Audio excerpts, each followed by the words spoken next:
ನಮಸ್ಕಾರ ಎಲ್ಲರಿಗೂ welcome back to the channel. ನೋಡ್ತಾ ಇದ್ದೀರಾ ಅನೂಸ್ ವರ್ಲ್ಡ್ ಕನ್ನಡ ಚಾನಲ್. ಸುಬ್ಬೋರು ನೇತಾಡ್ತಿದ್ದೀರಿ, ಬನ್ನಿ ಸರ್ ಬನ್ನಿ. ಸೊ ಇವತ್ತು ನಾನು ವ್ಲಾಗ್ ಮಾಡ್ತಾ ಇದ್ದೀನಿ. ಎಲ್ಲ ವಿಚಿತ್ರವಾಗಿ ಕೂತವ್ರೆ ನಮ್ಮ ಮನೆಯಲ್ಲಿ ಮಕ್ಕಳು. ಸೊ ಇವತ್ತು ನಾನು ನನ್ನ ತಂಗಿ ಮನೇಲಿದ್ದೀನಿ ಗೈಸ್. ಏನಕ್ಕೆ ಅಂದರೆ ನಮ್ಮ ಅಮ್ಮ ಊರಿಂದ ಬರ್ತಾ ಇದ್ದಾನೆ. ಸೊ ಅವನಿಗೋಸ್ಕರ ಅಡುಗೆ ಮಾಡೋಕ್ಕೆ. ಓ ಸಮಾಧಾನ ಸಮಾಧಾನ. ನಾನು ನನ್ನ ತಂಗಿ ಮನೆಗೆ ಬಂದಿದ್ದೀನಿ. ನಮ್ಮೂರಲ್ಲೇ ಇರೋದು.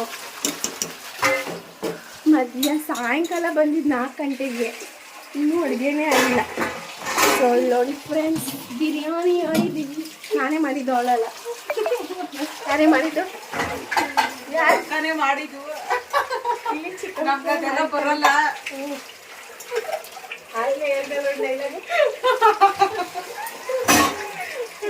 ಅಷ್ಟೇ. ಇನ್ನೇನು ಬರ್ತಾ ಇದ್ದಾರಂತೆ ಅವರು. ನಾನು 4 ಗಂಟೆಗೆ ಬಂದಿದ್ದೀವಿ, 8 ಗಂಟೆ ಆಗ್ತಾ ಬಂದಿತ್ತು. ನಾವು ಹುಡುಗಿ ನೋಡೋ ಶಾಸ್ತ್ರಕ್ಕೆ ಹೋಗ್ತಾ ಇದ್ದೀವಿ ಗೈಸ್.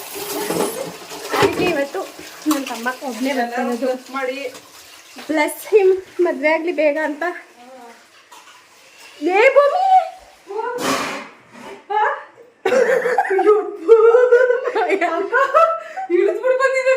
ಇಳಿದ್ಬಿಟ್ಟು ಬಾಗ್ಲ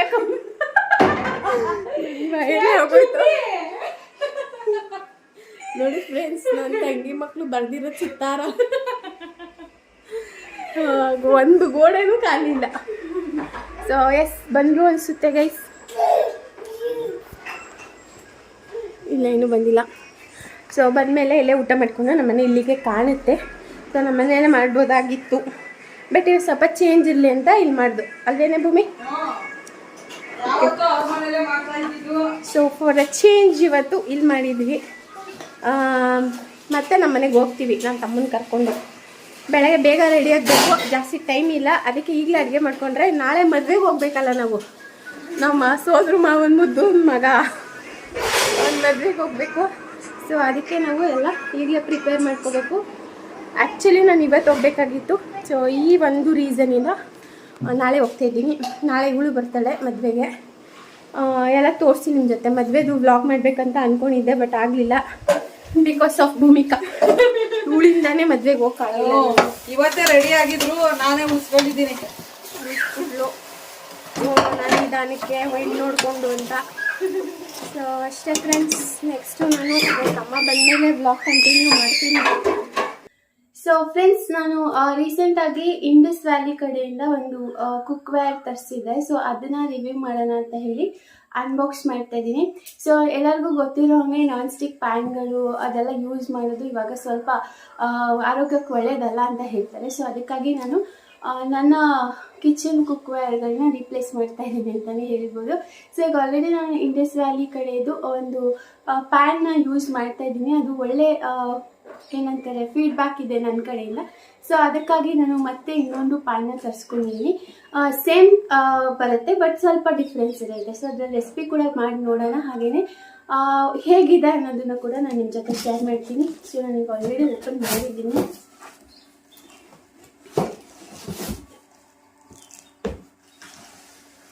ಸೊ ನೋಡಿ, ಇದೇ ನಾನು ತರಿಸ್ಕೊಂಡಿರೋದು ಇಂಡಸ್ ವ್ಯಾಲಿ ಕಡೆಯಿಂದ ಫ್ರೈ ಪ್ಯಾನ್ ತರಿಸ್ಕೊಂಡಿದ್ದೀನಿ. ಸೊ ಇದರಲ್ಲಿ ಸಾಕಷ್ಟು ಐರನ್ ಕುಕ್ವೇರ್ಗಳು, ಹಾಗೆಯೇ ಈ ಥರ ಟ್ರಿಪ್ಲಿ ಸ್ಟೇನ್ಲೆಸ್ ಸ್ಟೀಲ್ ಆಗಿರ್ಬೋದು, ಹೆವಿ ಬಾಟಮ್ ಇರೋಂಥದ್ದಾಗಿರ್ಬೋದು, ಹಾಗೆ ಕುಕ್ಕರ್ಗಳಂತೂ ತುಂಬ ಚೆನ್ನಾಗಿದೆ, ಪ್ರೆಷರ್ ಕುಕ್ಕರ್ಸು. ಸೊ ನೀವು ಅದನ್ನು ಕೂಡ ಟ್ರೈ ಮಾಡ್ಬೋದು.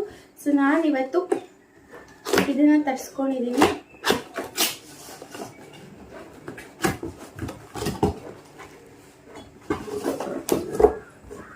ಸೊ ನೋಡಿ, ಇದು ಸಿಂಗಲ್ ಪ್ಯಾನ್ ಈ ಥರ ಬರುತ್ತೆ. ಸೊ ಯೂಸ್ ಮಾಡೋಕ್ಕೆ ತುಂಬ ಚೆನ್ನಾಗಿದೆ. ಇದೇನಾದರೂ ಸಿಂಪಲ್ಲಾಗಿ ಸ್ಟಿರ್ ಫ್ರೈ ಆ ಥರ ಏನಾದರೂ ಮಾಡಬೇಕು ಅಂದರೆ, ಅಥವಾ ಡೀಪ್ ಫ್ರೈ ಮಾಡಬೇಕು ಅಂದರೆ ತುಂಬ ಚೆನ್ನಾಗಿದೆ. ಸೊ ಇದು ಸಿಂಗಲ್ ಪ್ಯಾನ್ ಮಾತ್ರ ಬರುತ್ತೆ. ಲಾಸ್ಟ್ ಟೈಮ್ ನಾನು ವಿತ್ ಲಿಡ್ ತರಿಸ್ಕೊಂಡಿದ್ದೆ, ಇವಾಗ ಸಿಂಗಲ್ ಪ್ಯಾನ್ ತರಿಸ್ಕೊಂಡಿದ್ದೀನಿ. ಹಾಗೆ ಐರನ್ ಸೆಟ್ ಕೂಡ ನಾನು ಬುಕ್ ಮಾಡಿದ್ದೀನಿ, ಅದು ಬಂದಮೇಲೆ ನಿಮ್ಮ ಜೊತೆ ಶೇರ್ ಮಾಡ್ತೀನಿ. ಸೊ ನೀವೇನಾದರೂ ದ ಇಂಡಸ್ ವ್ಯಾಲಿ ಕಡೆಯಿಂದ ಫ್ರೈ ಪ್ಯಾನ್ಸ್ ಅಥವಾ ಬೇರೆ ಬೇರೆ ಪ್ರಾಡಕ್ಟ್ಸ್ಗಳನ್ನ ಬೈ ಮಾಡಬೇಕು ಅಂತ ಇದ್ದರೆ ಡಿಸ್ಕ್ರಿಪ್ಷನ್ ಬಾಕ್ಸಲ್ಲಿ ಲಿಂಕ್ ಮೆನ್ಷನ್ ಮಾಡಿರ್ತೀನಿ, ಚೆಕ್ ಮಾಡಿ ಆರ್ಡರ್ ಪ್ಲೇಸ್ ಮಾಡ್ಬೋದು. ಸೊ ಬನ್ನಿ, ಹಾಗಿದ್ರೆ ಇದ್ರ ಒಂದು ರೆಸಿಪಿ ಕುಕ್ ಮಾಡಿ ನೋಡೋಣ ಹೇಗಾಗುತ್ತೆ ಅಂತ. ಸೊ ಹೆವಿ ಇದೆ, ತುಂಬ ಯೂಸ್ ಮಾಡೋದಕ್ಕೂ ತುಂಬ ಚೆನ್ನಾಗಿ ಕಂಫರ್ಟಬಲ್ ಆಗಿರುತ್ತೆ. ಈಗೆಲ್ಲ ಸ್ಟೇನ್ಲೆಸ್ ಸ್ಟೀಲ್, ಹೆವಿ ಸ್ಟೀಲೇ ಜಾಸ್ತಿ ಯೂಸ್ ಮಾಡ್ತಾರೆ. ಅಪಾರ್ಟ್ ಫ್ರಮ್ ಈ ಟೆಫ್ಲಾನ್ ಕೋಟೆಡ್ ಪ್ಯಾನ್ಗಳು, ಅದಕ್ಕೆ ಬದಲಿಗೆ ಇದೆಲ್ಲ ತುಂಬ ಯೂಸ್ ಆಗುತ್ತೆ. ಹಾಗೆ ಆರೋಗ್ಯಕ್ಕೆ ಕೂಡ ಯಾವುದೇ ರೀತಿ ಹಾರ್ಮ್ಫುಲ್ ಅಂತ ಅನ್ಸೋದಿಲ್ಲ. ಸೊ ಬನ್ನಿ, ಹಾಗಿದ್ರೆ ಅದರಲ್ಲಿ ಒಂದು ರೆಸಿಪಿ ಮಾಡೋಣ, ಹೇಗಾಗುತ್ತೆ ಅನ್ನೋದನ್ನ ನಿಮ್ಮ ಜೊತೆ ಶೇರ್ ಮಾಡ್ತೀನಿ. So let's start. So friends, the Indus valley ಬ್ರ್ಯಾಂಡ್ನ ಈ ಟ್ರಿಪ್ಲಿ ಸ್ಟೇನ್ಲೆಸ್ ಸ್ಟೀಲ್ ಪ್ಯಾನ್ನ ಯೂಸ್ ಮಾಡಿಕೊಂಡು ನಾನು ಒಂದು ಸೈಡ್ ಡಿಶ್ ರೆಸಿಪಿ ರೆಕಾರ್ಡ್ ಮಾಡ್ತಾಯಿದ್ದೀನಿ. ಇದು ರೊಟ್ಟಿ, ಪೂರಿ, ಚಪಾತಿ, ಒಂದು ರೈಸ್ ಜೊತೆಗೂ ಸೂಟ್ ಆಗುತ್ತೆ. ಸೊ ನಾನು ಇದನ್ನು ಚಪಾತಿ ಜೊತೆಗೆ ಮಾಡ್ತಾಯಿದ್ದೀನಿ. ಸೊ ನೀವು ಕೂಡ ಒಂದ್ಸರಿ ಟ್ರೈ ಮಾಡಿ. ಪ್ಯಾನ್ ಬಿಸಿಗೆ ಇಟ್ಕೊಂಡು ಸ್ವಲ್ಪ ಎಣ್ಣೆ ಹಾಕ್ಕೊಂಡಿದ್ದೀನಿ. ಎಣ್ಣೆ ಸ್ವಲ್ಪ ಬಿಸಿ ಆದಮೇಲೆ ಸಾಸಿವೆ, ಕಡಲೆಬೇಳೆ ಹಾಕ್ಕೊಂಡು ಕಡಲೆಬೇಳೆ ಕೆಂಪಾಗೋವರೆಗೂ ಹುರ್ಕೊಂಡಿದ್ದೀನಿ. ಸೊ ಕೆಂಪಾಗಿರೋಂಥ ಕಡಲೆಬೇಳೆ ಜೊತೆಗೆ ಸಣ್ಣ ಕಟ್ ಮಾಡಿ ಇಟ್ಕೊಂಡಿರೋಂಥ ಈರುಳ್ಳಿ ಹಾಕ್ಕೊಂಡು ಸ್ವಲ್ಪ ಹಸಿ ವಾಸನೆ ಹೋಗೋವರೆಗೂ ಚೆನ್ನಾಗಿ ಫ್ರೈ ಮಾಡ್ಕೋಬೇಕು. ಇದಾದಮೇಲೆ ಇದಕ್ಕೆ ಹೆಚ್ಚಿಟ್ಟಿರುವಂಥ ಹೀರೆಕಾಯಿ ಎಡ್ಜಸ್ ಎಲ್ಲ ಕಟ್ ಮಾಡಿ ಸಣ್ಣದಾಗಿ ಹೆಚ್ಚಿಟ್ಕೊಂಡಿದ್ದೆ, ಅದನ್ನು ಕೂಡ ಹಾಕ್ಕೊಂಡಿದ್ದೀನಿ. ತುಂಬ ಬೇಗ ಆಗೋಗುತ್ತೆ ಈ ಥರ ಸಣ್ಣದಾಗಿ ಕಟ್ ಮಾಡಿ ಇಟ್ಕೊಂಡ್ರೆ. ಹಾಗೆ ಕ್ವಿಕ್ ರೆಸಿಪಿ ಅಂತಲೇ ಹೇಳ್ಬೋದು. ಸೊ ಸೈಡ್ ಡಿಶ್ಗೆ ಏನಾದರೂ ಬೇಕು ಅಂದಾಗ ನೀವು ಇದನ್ನು ಟ್ರೈ ಮಾಡ್ಬೋದು. ಈರುಳ್ಳಿ ಜೊತೆಗೆ ರುಚಿಗೆ ತಕ್ಕಷ್ಟು ಉಪ್ಪು, ಒಂದು ಅರ್ಧ ಟೀ ಸ್ಪೂನಷ್ಟು ಅರಿಶಿನ ಪುಡಿ ಹಾಕ್ಕೊಂಡು ಇದನ್ನು ಚೆನ್ನಾಗಿ ಬಾಡಿಸ್ಕೋಬೇಕು, ಸ್ವಲ್ಪ ಹಸಿ ವಾಸನೆ ಹೋಗೋವರೆಗೂ. ಕೈಂಡ್ ಆಫ್ ಗ್ರೇವಿ ಥರ ಇರುತ್ತೆ, ಚಪಾತಿ ಜೊತೆಗೆ ಪರ್ಫೆಕ್ಟಾಗಿ ಸೂಟ್ ಆಗುತ್ತೆ ಅಂತಲೇ ಹೇಳ್ಬೋದು. ಸೊ ನಾನು ಇದನ್ನು ಚಪಾತಿ ಜೊತೆಗಲ್ಲ, ಆ್ಯಕ್ಚುಲಾಗಿ ನಾನು ರವೆ ರೊಟ್ಟಿ ಮಾಡಿದೆ ಅದ್ರ ಜೊತೆಗಂತ ಮಾಡ್ಕೊತಾ ಇದ್ದೀನಿ. ಸೊ ನೋಡಿ, ಇಲ್ಲಿ ಈ ಹೀರೆಕಾಯಿ ಎಲ್ಲ ಸ್ವಲ್ಪ ಫ್ರೈ ಆದಮೇಲೆ ಒಂದು 2 ಟೊಮೆಟೊ ಸಣ್ಣದಾಗಿ ಕಟ್ ಮಾಡಿ ಹಾಕ್ಕೊಂಡಿದ್ದೀನಿ. ಹುಳಿ ಟೊಮೆಟೊ ಹಾಕೊಳ್ಳೋದ್ರಿಂದ ಟೇಸ್ಟು ಚೆನ್ನಾಗಿರುತ್ತೆ, ಗ್ರೇವಿ ಕನ್ಸಿಸ್ಟೆನ್ಸಿನೂ ಚೆನ್ನಾಗಾಗುತ್ತೆ. ಸೊ ಇದನ್ನು ಚೆನ್ನಾಗಿ ಮಿಕ್ಸ್ ಮಾಡಿಕೊಂಡು ಇದಕ್ಕೆ ಖಾರದ ಪುಡಿ ಎಲ್ಲ ಹಾಕ್ಕೋಬೇಕು. ಸೊ ನಾನಿಲ್ಲಿ 1 ಟೀ ಸ್ಪೂನಷ್ಟು ಅಚ್ಚ ಖಾರದ ಪುಡಿ ಯೂಸ್ ಮಾಡ್ತಾಯಿದ್ದೀನಿ, 1.5 ಟೀ ಸ್ಪೂನಷ್ಟು ಧನಿಯಾ ಪುಡಿ ಯೂಸ್ ಮಾಡ್ತಾಯಿದ್ದೀನಿ. ಇಷ್ಟನ್ನು ಹಾಕ್ಕೊಂಡು ಚೆನ್ನಾಗಿ ಮಿಕ್ಸ್ ಮಾಡಿಕೊಂಡು ಸ್ವಲ್ಪ ನೀರು ಹಾಕಿ ಹೀರೆಕಾಯಿ ಎಲ್ಲ ಸ್ವಲ್ಪ ಸಾಫ್ಟ್ ಆಗೋವರೆಗೂ ಕುಕ್ ಮಾಡ್ಕೋಬೇಕು. ಇದಕ್ಕೆ ತೆಂಗಿನಕಾಯಿ ತುರಿ ಇದ್ದರೆ ಹಾಕೋಬೋದು. ನಾನಿಲ್ಲಿ ಡೆಸಿಕೇಟೆಡ್ ಕೋಕೋನಟ್ ಪೌಡರ್ ಯೂಸ್ ಮಾಡ್ತಾಯಿದ್ದೀನಿ, ಒಣ ಕೊಬ್ಬರಿ ಪುಡಿ ಇದನ್ನು ಯೂಸ್ ಮಾಡ್ತಾಯಿದ್ದೀನಿ. ನೀವು ಆಪ್ಷನಲ್ ಆಗಿ ಇದನ್ನು ಸೆಲೆಕ್ಟ್ ಮಾಡ್ಕೋಬೋದು, ಅಥವಾ ನೀವು ಹಸಿ ತೆಂಗಿನ ತುರಿ ಹಾಕ್ಕೊಂಡ್ರೆ ಟೇಸ್ಟ್ ಇನ್ನೂ ಚೆನ್ನಾಗಿರುತ್ತೆ. ಸೊ ನೋಡ್ಬೋದು, ಗ್ರೇವಿ ಆಲ್ಮೋಸ್ಟ್ ಕರೆಕ್ಟ್ ಕನ್ಸಿಸ್ಟೆನ್ಸಿಲಿ ಆಗಿದೆ. ಇದಕ್ಕೆ ಸ್ವಲ್ಪ ನೀರು ಹಾಕಿ ಕುಕ್ ಮಾಡಿದ್ದೀನಿ. ಅಟ್ ಲಾಸ್ಟ್ ಸ್ವಲ್ಪ ಕೊತ್ತಂಬರಿ ಸೊಪ್ಪು ಹಾಕಿ ಮತ್ತು ಇದನ್ನು ಚೆನ್ನಾಗಿ ಮಿಕ್ಸ್ ಮಾಡಿಕೊಂಡು ಗ್ರೇವಿ ಚೆನ್ನಾಗಿ ಕುದಿಸ್ಕೊಂಡ್ರೆ ಹೀರೆಕಾಯಿ ಪಲ್ಯ ರೆಡಿ ಆಗುತ್ತೆ. ಚಪಾತಿ ರೊಟ್ಟಿ ಜೊತೆಗಂತೂ ತುಂಬ ಚೆನ್ನಾಗಿರುತ್ತೆ, ಟ್ರೈ ಮಾಡಿ ನೋಡಿ. ಸೊ ನಾನು ಈ ಹೀರೆಕಾಯಿ ಪಲ್ಯ ಅಥವಾ ಹೀರೆಕಾಯಿ ಗ್ರೇವಿ ಏನಿದೆ ಇದನ್ನು ನಾನು ರವೆ ಕಾಯಿ ದೋಸೆ ಅಂತ ಮಾಡ್ತೀವಿ, ಅಥವಾ ರೊಟ್ಟಿ ಅಂತಲೂ ಹೇಳ್ಬೋದು, ಕಾಯಿ ರವೆ ರೊಟ್ಟಿ. ಸೊ ಇದ್ರ ಜೊತೆಗೆ ಮಾಡಿದ್ದೆ ನಾನು. ಬೆಳಗಿನ ಬ್ರೇಕ್ಫಾಸ್ಟ್ಗೆ ರವೆ ನೆನೆಸಿಟ್ಬಿಟ್ಟು ಕಾಯಿ ರುಬ್ಬಿ ಅದ್ರ ಜೊತೆಗೆ ಕ್ಯಾರೆಟ್, ಕೊತ್ತಂಬರಿ ಸೊಪ್ಪು ಜೊತೆಗೆ ಈರುಳ್ಳಿ ಎಲ್ಲ ಹಾಕಿ ಈ ಥರ ತೆಳುವಾಗಿ ಕಲಿಸ್ಕೊಂಡು ಹಂಚ ಮೇಲೆ ಸುಡಬೇಕು. ರೆಸಿಪಿ ಬೇಕಂದು ಹೇಳಿ ನಾನು ಶೇರ್ ಮಾಡ್ತೀನಿ.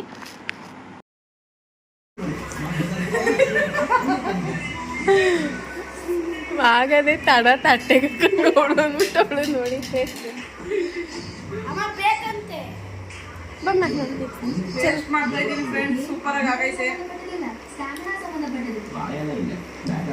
ಕರೆಕ್ಟಾಗಿ ಹೇಳು.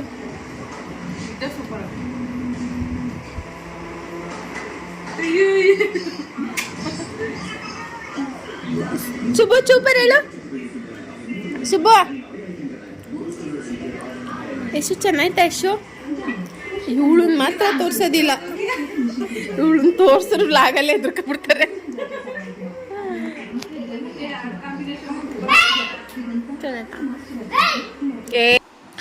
ಸೊ ಸ್ವಲ್ಪ ಹೊತ್ತಾದಮೇಲೆ ನಮ್ಮ ಮನೆಯವರು ಬಿಡ್ದಿನಲ್ಲೇ ಇದ್ದರು. ಸೊ ನನ್ನ ತಮ್ಮನ ಅಲ್ಲಿಂದ ಕರ್ಕೊಂಬಂದರು. ಸೊ ಎಲ್ಲರೂ ಕುತ್ಕೊಂಡು ಒಟ್ಟಿಗೆ ಊಟ ಮಾಡ್ತಾಯಿದ್ದೀವಿ. ಸೊ ನಾನು, ನಮ್ಮ ಮನೆಯವರು, ನನ್ನ ತಮ್ಮ ಮತ್ತು ನನ್ನ ತಂಗಿ ಜೊತೆಗೆ ನಮ್ಮ ತಂಗಿಯವರ ಯಜಮಾನರು. ಸೊ ಇಷ್ಟು ಜನ ಕೂತ್ಕೊಂಡು ಒಟ್ಟಿಗೆ ಊಟ ಮಾಡ್ತಾಯಿದ್ದೀವಿ. ಸೊ ನಾವೆಲ್ಲ ಕೂತ್ಕೊಂಡು ಒಟ್ಟಿಗೆ ಮಾಡಬೇಕು ಊಟನ ಅಂತ ಹೇಳಿ ಮಕ್ಕಳಿಗೆಲ್ಲ ಈಗ ಆಲ್ರೆಡಿ ತಿನ್ನಿಸ್ಬಿಟ್ಟಿದ್ವಿ. ಸೊ ಅವರೆಲ್ಲ ಆಡ್ಕೋತಾಯಿದ್ರು.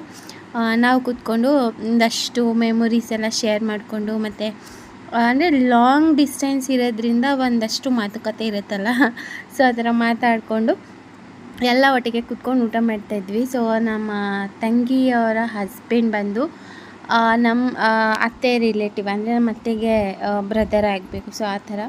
ಸೊ ಅವರು ಎಲ್ಲ ಕೂತ್ಕೊಂಡು ಊಟ ಮಾಡ್ತಾಯಿದ್ದೀವಿ. ಸೊ ನಮ್ಮ ಮನೆಯವರು ಅಷ್ಟೇ ಬಿಡ್ದಿನಲ್ಲೇ ಇದ್ರಲ್ಲ. ಸೊ ನನ್ನ ತಮ್ಮನ ಕರ್ಕೊಂಡು ಬಂದರು. ಯಶುನೂ ಅವರ ಡ್ಯಾಡಿ ಜೊತೆ ಹೋಗಿದ್ದ. ಸೊ ಎಲ್ಲರೂ ಒಟ್ಟಿಗೆ ಕೂತ್ಕೊಂಡು ಊಟ ಮುಗಿಸಿ ಒಂದು ಒಳ್ಳೆ ಕ್ವಾಲಿಟಿ ಟೈಮ್ ಸ್ಪೆಂಡ್ ಮಾಡಿದ್ವಿ ಅಂತಲೇ ಹೇಳ್ಬೋದು. ಅವರಿಬ್ರು ಯಾವಾಗಲೂ ಪಾರ್ಟ್ನರ್ಸ್. ಅಭಿನು ಸುದೀಪ ಪಾರ್ಟ್ನರ್ಸ್. ನಾವ್ ಯಾರು ಅಭಿ ಅಣ್ಣ ಕ್ರಿಸ್ ಜೆರಿಕೋ, ನಾನ್ ಕ್ರಿಶ್ಚಿಯನ್ ಅಂತ. ಆಗ ಅವ್ರದೊಂದು ಪೀಕ್ ಟೈಮ್ ಅವ್ರಿಬ್ರದ್ದು. ನಮ್ಮನ್ನ ಡಮ್ಮಿ ಡಮ್ಮಿ ಇಡ್ಬೇಕು ಅಂತ ಇವ್ರಿಬ್ರಿಗೆ ಅದಿಟ್ಟಿದ್ದು. ನಂದು ಮಂಚದ ಮೇಲೆಲ್ಲ ಕೇಳು ಮಂಡಿ ತಲೆಗೆ ಹಿಡ್ಕೊಂಡ್ಬಿಟ್ಟ ರಪ್ ರಪ್ ಅಂತ ಬಿಸಾಕರು. ಆಮೇಲೆ ಏನು ಸಾಗರು ಕಾಡಿನಲ್ಲಿ ಯಾವ ಯಾವ ಕುರ ಪ್ರಾಣಿಗಳು ವಾಸವಾಗಿದ್ದವು ಅಂತ ಓದೋದು. ಕ್ರೂರ ಅನ್ನಕ್ ಗೊತ್ತಾಗ್ಲಿಲ್ಲ ಅವನಿಗೆ, ಕುರ ಪ್ರಾಣಿಗಳು ಅನ್ನೋದು. ಆಮೇಲೆ ನಮ್ ಸುದೀಪ ಯಾರೋ ಅವನದು ಕನ್ನಡದಲ್ಲಿ ಎಷ್ಟು ಗೊತ್ತಾ ಈಗ ಅವ್ರದ್ದು 122, ನಂದು 121, 122 -123 123. ಬಟ್ ನಮ್ಮ ಇದ್ರಲ್ಲಿ ನಂದೇ ಹೈಯೆಸ್ಟ್ ಪರ್ಸೆಂಟೇಜ್ ನಮ್ಮ ಕುಟುಂಬದಲ್ಲಿ 92. ನಂದು 87. ಇನ್ನೊಂದು ಕೇಳು ವಿಶ್ವ, ಸುದೀಪನ್ ಮೆಮೊರಿ ಹೇಳ್ತೀನಿ. ಎದುರುಗಡೆ ಮನೆಯವರು ಹಾಲ್ ವಿಷಯಕ್ಕೆ ಜಗಳಕ್ಕೆ ಬಂದ್ಬಿಟ್ಟಿದ್ರು. ಅವ್ರ ಮನೇಲಿ ಹಾಲು ತಗೋತಾ ಇದ್ದವ್ ನಾವು, ಅದೇನು ಚೇಂಜ್ ವಿಷಯಕ್ಕೆ ಜಗಳಕ್ಕೆ ಬಂದ್ಬಿಟ್ಟಿದ್ರು. ನಮ್ಮ ಮನೇಲಿ ಅವರೆಲ್ಲ ನಾವು ಒಟ್ಟಿಗೆ ಇದ್ವಲ್ಲ ಆವಾಗ ಬಂದಿದ್ರಲ್ಲ ಇವನು, ನಾನು ಎದ್ರುಕೊಂಡು ಅಳ್ತಾ ಇದ್ದೆ. ಆವಾಗ ಇವನು ಬಂದ್ಬಿಟ್ಟು, ಅಕ್ಕ ನೀನು ಯಾಕೆ ಅಳ್ತಾ ಇದ್ಯಾ, ಈ ಕಾಲದಲ್ಲಿ ಅಳ್ಬಾರ್ದು, ಬಗ್ಗುದ್ರೆ ಬಡಿತಾರೆ, ಎದ್ದು ನಿಂತ್ಕೋಬೇಕು ಅಂತ ಬಂದು ಅವನು ಚಿಕ್ಕವನು ನಂಗೆ ಬಂದ್ಬಿಟ್ಟು ಹೇಳ್ತಾವನು. ನನಗೆ ಆಮೇಲೆ ಹೂವ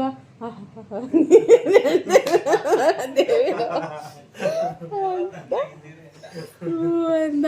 ಆಮೇಲೆ ನನಗೆ ಯಾವಾಗೂ ಅದೇ ನೆನ್ಪತ್ತದ ನೀನು ಹೇಳೋದೆ, ಅಕ್ಕ ಬಗ್ಗುದ್ರೆ ಬಡಿತಾರೆ, ಎದ್ದು ನಿಂತ್ಕೋಬೇಕು ಅಂತ ಹೇಳ್ದಲ್ಲ. ಅದು ಯಾರ ಮುಸ್ಲಿಂ ಅವ್ರ ಜಗಳಕ್ಕೆ ಬಂದಾಗ ರೂಪ ಅಂತ ಒಬ್ರು ಇರ್ಲಿಲ್ಲ, ಹಾಲು ಕರಿತಾ ಇದ್ರಲ್ಲ, ಪೂಜಾ ನಮ್ಮನ ಮೊಮ್ಮಗಳು, ಗೊತ್ತಿಲ್ಲ ಮಾಡ್ಕೊಂತಿದ್ದೆ ಅಷ್ಟೇ. ಗೈಸ್ ಹಾಯ್ ಮಾಡು ಸುದೀಪ ನನ್ನ ಬ್ಲಾಗ್ಗೆ. ನನ್ನ ತಮ್ಮ ಜಾಸ್ತಿ ನಾವು ಟೈಮ್ ಸ್ಪೆಂಡ್ ಮಾಡಿರೋದು ಚೈಲ್ಡ್ಹುಡ್ಡಲ್ಲಿ, ಬೆಸ್ಟ್ ಮೆಮೊರೀಸ್. ಇವರೆಲ್ಲ ಬೇಗ ಬೇಗ ಮದುವೆ ಆಗ್ಬಿಟ್ರು, ಲೇಟ್ ಆಗಾಯ್ತು. ಏನಿಲ್ಲ ಫ್ರೆಂಡ್ಸ್, ಅಂದರೆ ಅದು ನಮ್ಮ ಹೆಣ್ಮಕ್ಳಿಗೆ ಮದುವೆ ಮಾಡಿ ಕಳಿಸ್ಬಿಟ್ರು.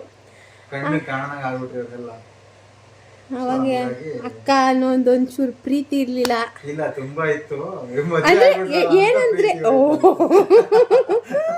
ಏನಂದ್ರೆ ನಾನು ಸುದೀಪ ಸಾಗರ್ ಜಾಸ್ತಿ ಟೈಮ್ ಸ್ಪೆಂಡ್ ಮಾಡಿದ್ದೀವಲ್ವೇ ಚೈಲ್ಡ್ಹುಡ್ಡಲ್ಲಿ, ಇನ್ನು ಅಭಿನೂ ಜೊತೆಯಲ್ಲೂ ನಾವು ಜಾಸ್ತಿ, ಅಂದರೆ ನಮ್ಮ ಎಲ್ಲ ಬೇರೆ ಕಸಿನ್ಸ್ಗಿಂತ ನಾವು ಜಾಸ್ತಿ ಟೈಮ್ ಸ್ಪೆಂಡ್ ಮಾಡಿರೋದು ಜಾಸ್ತಿ. ಸೊ ಒಂಥರ ನಮ್ಮಮ್ಮನ ಡೀಪಾಗಿ ನನಗೆ ನಮ್ಮಮ್ಮನ ನೋಡಿರೋಕ್ಕಿಂತ ನಮ್ಮ ನೆಕ್ಸ್ಟ್ ಚಿಕ್ಕಮ್ಮನೇ, ನಮ್ಮ ಆಂಟಿನೇ ನೋಡಿರೋದು. ನಮ್ಮ ಚಿಕ್ಕಪ್ಪನೂ ಅಷ್ಟೇ ವೆರೈಟೀಸ್ ಆಫ್ ರೆಸಿಪೀಸ್ ನಮ್ಮ ಚಿಕ್ಕಪ್ಪನಿಂದನೇ ಕಲ್ತಿರೋದು, ಬೇಕ್ರಿ ರೆಸಿಪಿಗಳೆಲ್ಲ. ಸೊ ಅಷ್ಟೇ ಫ್ರೆಂಡ್ಸ್, ಇವಾಗ ನಾಳೆ ನಮ್ಮ ತಮ್ಮಂಗೆ ನೋಡೋಕೆ ಹೋಗ್ತಾ ಇದ್ದೀವಿ. ಯಾರಾದರೂ ಒಳ್ಳೆ ಹುಡುಗಿ ಇದ್ದರೆ ಪರ್ಸ್ನಲ್ ಆಗಿ ರೆಫರ್ ಮಾಡಿ ನೋಡೋಣ, ಚೆನ್ನಾಗಿದ್ರೆ ಖಂಡಿತ ಆಗುತ್ತೆ ಅನ್ನೋದಾದರೆ ಮಾಡೋಣ. ಓಕೆ ಬಾಯ್ ಸುದ್ದಿ, ಗುಡ್ ನೈಟ್. ಸೊ ಎಸ್, ನಾನು ಹೇಳ್ದಂಗೆ ಯಾರಾದರೂ ಒಳ್ಳೆ ಹುಡುಗಿ ಇದ್ದರೆ ನಿಮ್ಮ ಕಡೆ ಖಂಡಿತ ಹೇಳಿ. ಸೊ ನನ್ನ ತಮ್ಮ ಬಂದು ಸಿವಿಲ್ ಇಂಜಿನಿಯರ್, ಒಂದು ಅಪ್ರಾಕ್ಸ್ ಒಂದು ಎಷ್ಟು ಒಂದು 5 to 6 ಡಿಜಿಟ್ ಸ್ಯಾಲ್ರಿ ಅಂತೂ ಇದ್ದೇ ಇದೆ. ಸೊ ಯಾರಾದರೂ ಇದ್ದರೆ ಒಳ್ಳೆ ಹುಡುಗಿ ನಮ್ಮ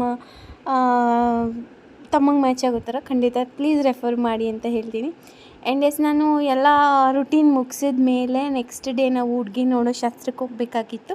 ಸೊ ಅದಕ್ಕೆ ಎಲ್ಲ ರೆಡಿ ಮಾಡ್ಕೋತಾ ಇದ್ದೆ, ಯಾಕಂದರೆ ನಾಳೆ ಅಲ್ಲಿಂದ ಬಂದು ಮತ್ತೆ ಮದುವೆಗೆ ಹೊರಡೋದು ಲೇಟ್ ಆಗುತ್ತೆ ಅಂತ ಹೇಳಿ ಎಷ್ಟೊತ್ತಾದರೂ ಪ್ಯಾಕ್ ಮಾಡಿಟ್ಬಿಟ್ಟು ಮಲ್ಕೊಳ್ಳೋಣ ಅಂತ ಎಲ್ಲ ಔಟ್ಫಿಟ್ಗಳನ್ನ ಪ್ಯಾಕ್ ಮಾಡ್ಕೋತಾ ಇದ್ದೀನಿ, ನೋಡ್ಬೋದು. ಸೊ ಏನೆಲ್ಲ ಪ್ಯಾಕ್ ಮಾಡಿದ್ದೀನಿ ಅನ್ನೋದು ನಾನು ನೆಕ್ಸ್ಟ್ ಬ್ಲಾಗಲ್ಲಿ ನಾನು ನಿಮ್ಮ ಜೊತೆ ಶೇರ್ ಮಾಡ್ತೀನಿ. ಸೊ ದಟ್ ನಾನು ಏನು ಔಟ್ಫಿಟ್ ಪ್ಲ್ಯಾನ್ ಮಾಡಿದ್ದೀನಿ ಅನ್ನೋದು ನಿಮಗೂ ಗೊತ್ತಾಗುತ್ತೆ. ಸೊ ಇಲ್ಲಿ ನಂದು, ಸುಬ್ಬುದು, ಯಶುದು, ನಮ್ಮ ಮನೆಯವ್ರದ್ದು, ಮಾವಂದು ಯೂಶ್ವಲಾಗಿ ಒಂದು 2-3 ಪೇರ್ಸ್ ಆಫ್ ಬಟ್ಟೆ ಇರುತ್ತೆ ಅಷ್ಟೇ. ಸೊ ಅದು ಈ ಕ್ವಿಕ್ಕಾಗಿ ಒಂದು 5 ಮಿನಿಟ್ಸಲ್ಲಿ ಪ್ಯಾಕ್ ಮಾಡ್ಬೋದು.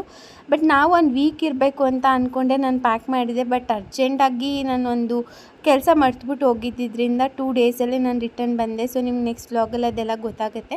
ಸೊ ಇಲ್ಲಿ ಮಕ್ಕಳಿಗೆ ಬೇರೆ, ನನಗೆ ಬೇರೆ, ನಮ್ಮ ಮನೆಯವ್ರದ್ದೇ ಬೇರೆ ಎಲ್ಲ ಸಪ್ರೇಟಾಗಿ ಪ್ಯಾಕ್ ಮಾಡ್ತಾಯಿದ್ದೀನಿ.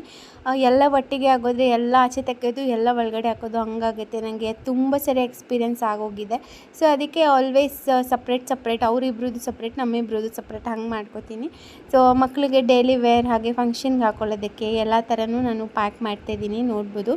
ಸೊ ಮದುವೆಗೆ ಏನಿಲ್ಲ, ನಾನು ಶಾರ್ಟ್ ಟೈಮ್ ಇತ್ತು, ಜಾಸ್ತಿ ಟೈಮ್ ಕೊಡಲೇ ಇಲ್ಲ. ಯಾಕಂದರೆ ಒಂದು ವಿತಿನ್ ಮದುವೆಗೆ ಒಂದು 4-5 ದಿನ ಇದೆ ನನಗೆ ಮದುವೆ ಅಂತ ಗೊತ್ತಾಗಿದ್ದು, ಮತ್ತು ಡೇಟ್ ಕನ್ಫರ್ಮ್ ಆಗಿದ್ದು. ಸೊ ಅದಕ್ಕೆ ನನಗೆ ಜಾಸ್ತಿ ಪ್ಲ್ಯಾನ್ ಮಾಡೋಕ್ಕೆ ಟೈಮ್ ಇರಲಿಲ್ಲ.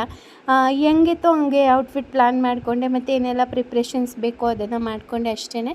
ಸೊ ಸ್ವಲ್ಪ ಟೈಮ್ ಇದ್ದಿದ್ರೆ ಇನ್ನೊಂದು ಸ್ವಲ್ಪ ಚೆನ್ನಾಗಿ ಪ್ಲ್ಯಾನ್ ಮಾಡ್ಬೋದಾಗಿತ್ತು ಅಂತೆಲ್ಲ ಅನಿಸ್ತು. ಒಂದು 3-4 ಡೇಸಲ್ಲಿ ಏನು ಮಾಡ್ಬೋದು ಅದನ್ನು ಮಾಡ್ಕೊಂಡಿದ್ದೆ. ನೆಕ್ಸ್ಟ್ ವ್ಲಾಗಲ್ಲಿ ನಿಮ್ಮ ಜೊತೆ ನಾನು ಒಂದಷ್ಟು ಶಾಸ್ತ್ರಗಳದ್ದು ವಿಡಿಯೋ ಅದೆಲ್ಲ ನಿಮ್ಮ ಜೊತೆ ಶೇರ್ ಮಾಡಬೇಕು ಅಂತ ರೆಕಾರ್ಡ್ ಮಾಡಿದ್ದೀನಿ ಮಧ್ಯರಾತ್ರಿವರೆಗೂ. ಸೊ ಖಂಡಿತ ಅದನ್ನೆಲ್ಲ ನಿಮಗೆ ನೆಕ್ಸ್ಟ್ ವ್ಲಾಗಲ್ಲಿ ಶೇರ್ ಮಾಡ್ತಾ ಹೋಗ್ತೀನಿ. ಸೊ ಖಂಡಿತ ನಿಮಗೆ ಮದುವೆ ವ್ಲಾಗ್ಸ್ಗಳು ತುಂಬ ಇಷ್ಟ ಆಗುತ್ತೆ. ಸೊ ನಾನು ಈ ಮದುವೆಗೆ 1-2 ಸಾರಿ ಪ್ಲ್ಯಾನ್ ಮಾಡಿದ್ದೆ, ಲೆಹೆಂಗಾ ಪ್ಲ್ಯಾನ್ ಮಾಡಿದ್ದೆ. ಸೊ ಅದನ್ನೆಲ್ಲ ನಿಮ್ಮ ಜೊತೆ ಶೇರ್ ಮಾಡ್ತೀನಿ. ಸೊ ಬೀಗ್ ರೂಟಕ್ಕೂ ಇರಬೇಕು ಅಂತ ಅಂದ್ಕೊಂಡ್ವಿ. ಬಟ್ ನಾನು ಆಗಲೇ ಹೇಳ್ದಂಗೆ ಒಂದು ಕೆಲಸನ ಮರ್ತುಬಿಟ್ಟು ನಾನು ಹೊರಟೋಗ್ಬಿಟ್ಟಿದ್ದೆ. ಮುಗಿಸ್ಬಿಟ್ಟು ಹೋಗಿದ್ರೆ ಮೇ ಬಿ ಇನ್ನೂ ಒಂದು 3-4 ಡೇಸ್ ಊರಲ್ಲೇ ಇರ್ತಾಯಿದ್ನೇನೋ. ಬಟ್ ಮರ್ತುಬಿಟ್ಟು ಹೋಗಿದ್ದರಿಂದ ನಾನು ಧಾರೆ ದಿನವೇ ರಿಟರ್ನ್ ಬರಬೇಕಾಯ್ತು. ಸೊ ಏನು ಎತ್ತ ಅನ್ನೋದನ್ನು ಖಂಡಿತ ಹೇಳ್ತೀನಿ. ನನಗೆ ತುಂಬ ಕೆಲಸ ಇತ್ತು ಊರಲ್ಲಿ. ಸುಬ್ಬುದು ಬರ್ತ್ ಸರ್ಟಿಫಿಕೇಟ್ ಆಗಿರ್ಬೋದು, ಮತ್ತು ನಮ್ಮಮ್ಮ ಒಂದು ಜಮೀನು ನನ್ನ ಹೆಸ್ರಿಗೆ ರಿಜಿಸ್ಟರ್ ಮಾಡಬೇಕಾಗಿತ್ತು. ಸೊ ಅದ್ರದ್ದೆಲ್ಲ ಕೆಲಸ ಇತ್ತು, ಮುಗಿಸ್ಕೊಂಬರೋಣ ಅಂತಲೇ ಹೋಗಿದ್ದಿದ್ದು. ಬಟ್ ಅನ್ಫಾರ್ಚುನೇಟ್ಲಿ ಅದು ಹಂಗಾಗಲಿಲ್ಲ. ಸೊ ನೋಡೋಣ, ನೆಕ್ಸ್ಟು ನಾನು 3-4 ಡೇಸ್ ಬಿಟ್ಕೊಂಡು ಹೋಗಬೇಕು ಅಂತ ಅಂದ್ಕೊಂಡಿದ್ದೀನಿ. ಬಿಫೋರ್ ಯಶು ಸ್ಕೂಲ್ ಸ್ಟಾರ್ಟ್ ಆಗೋಷ್ಟರಲ್ಲಿ ಎಲ್ಲ ಕೆಲಸ ಮುಗಿಸಿ ಮತ್ತೆ ನಾನು ಮನೆಗೆ ಬರಬೇಕು. ಸೊ ಇದೇ ಫ್ರೆಂಡ್ಸ್ ಇವತ್ತಿನ ವ್ಲಾಗು. ನಾಳೆ ವ್ಲಾಗ್ ಬಂದು ಹೆಣ್ಣು ನೋಡೋ ಶಾಸ್ತ್ರದ ವ್ಲಾಗ್ ಇರುತ್ತೆ. ಸೊ ಹೋಪ್ ನಿಮ್ಗೆ ಇಷ್ಟ ಆಗ್ಬೋದು ಅಂತ ಅಂದ್ಕೊಳ್ತೀನಿ. ಸೊ ಇವತ್ತಿನ ಈ ವ್ಲಾಗ್ನ ಇಲ್ಲಿಗೆ ಎಂಡ್ ಮಾಡ್ತಾಯಿದ್ದೀನಿ. ವ್ಲಾಗ್ ಇಷ್ಟ ಆಗಿದ್ದರೆ ಲೈಕ್ ಮಾಡಿ, ಶೇರ್ ಮಾಡಿ. ಹೊಸದಾಗಿ ನೋಡ್ತಾ ಇರೋರು ಚಾನಲ್ ಸಬ್ಸ್ಕ್ರೈಬ್ ಮಾಡ್ಕೊಂಡು ನೋಡಿ. ನಿಮ್ಮ ಅನಿಸಿಕೆ ಅಭಿಪ್ರಾಯಗಳನ್ನ ಕಮೆಂಟ್ ಸೆಕ್ಷನಲ್ಲಿ ತಿಳಿಸ್ಬೋದು. And thanks for watching. ನಮಸ್ಕಾರ.